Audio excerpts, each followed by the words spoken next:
Hello, and welcome to the third episode of the Deal Contingent Hedging series, offered by Studio Bellanti.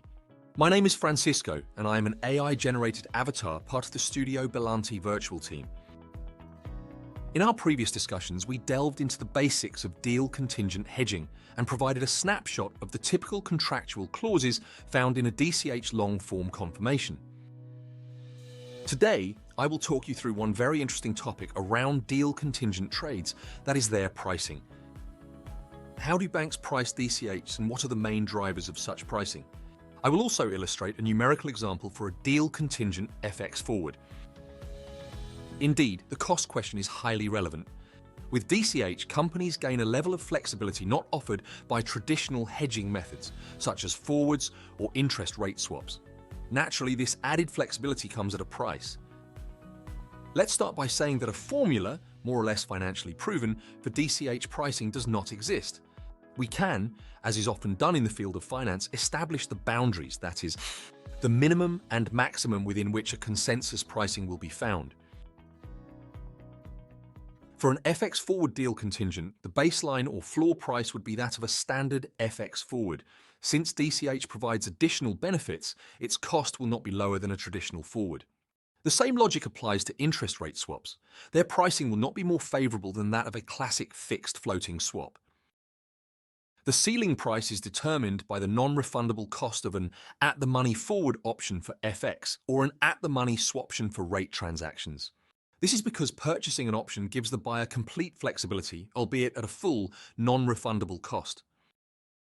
Historically, DCH pricing was initially based on a probabilistic approach, combining the likelihood of the underlying deal's success with potential profits or losses tied to market fluctuations. However, the market quickly shifted towards a more practical strategy, reflecting how traders manage the inherent uncertainty of these risks. For standardized FX deal contingent transactions, the premium over a traditional FX forward is normally a fraction, 15 to 40%, of the cost of a vanilla option, with the strike price set at the forward rate and maturity matching that of the DCH. The type of client, such as private equity versus corporate companies, also influences pricing, with the former typically seen as statistically having a higher likelihood of success and thus receiving more favorable rates. Let's examine a hypothetical scenario based on market prices from February 9th, 2024. Imagine company XYZ, based in the Eurozone, needs to buy US dollars in 6 months and opts for a DC forward. The bank sets the price at 30% of a vanilla option. The table on the right reflects the indicative pricing available on that date, which would form the base for our pricing. The spot euro-dollar rate was 1.0781, and then add 80 pips of swap points to make a 6-month forward rate at 1.0861. The at-the-money forward volatility was 6.37%, which yields a vanilla option price for a dollar call of 191 pips. We said that the bank agreed to charge only 30% of such value, that is 57.3 pips. Once we deduct this amount from the market FX forward rate, we obtain 1.08037. That is the indicative pricing of the DCF.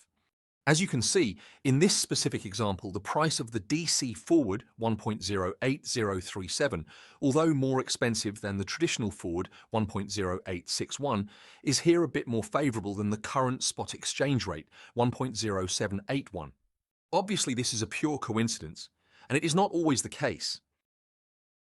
This pricing strategy, while not strictly scientific, allows for the integration of various market and other factors into the instrument's price, including the rate differential between the two currencies, taken care of by the FX forward, the higher or lower volatility of the currency, taken care of by the option's price.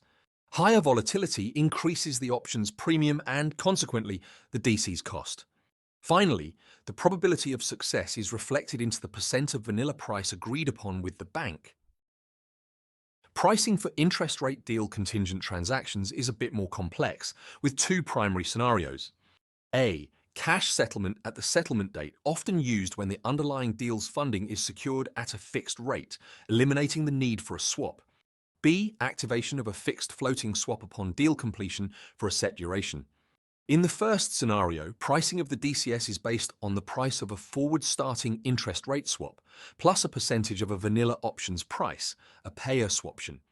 For highly standardized contracts with a strong chance of success, this percentage ranges between 30 and 45%. The second scenario accounts for additional factors, including the credit risk and capital absorption the swap imposes on the bank, necessitating an adjustment to the vanilla option percentage. This means XVAA, credit plus funding plus RWA adjustment, will be added on top. These components will depend on a number of factors, including the borrower's credit quality, the hedging bank's access to the security package, any structural or legal subordination, any collateral agreement being set up, just to mention some. Over time, we can expect the evolution of DCH pricing methods influenced by new market entrants capable of efficiently managing these risks. Hedge funds and certain reinsurance companies, for example, might assess the risk-return profile differently, potentially leading to pricing based on alternative factors. Already these players are engaging with banks' deal contingent portfolios, buying into the risk, and thereby enabling banks to free up capacity for new deals. Thanks for watching this third episode of the Deal Contingent Hedging series.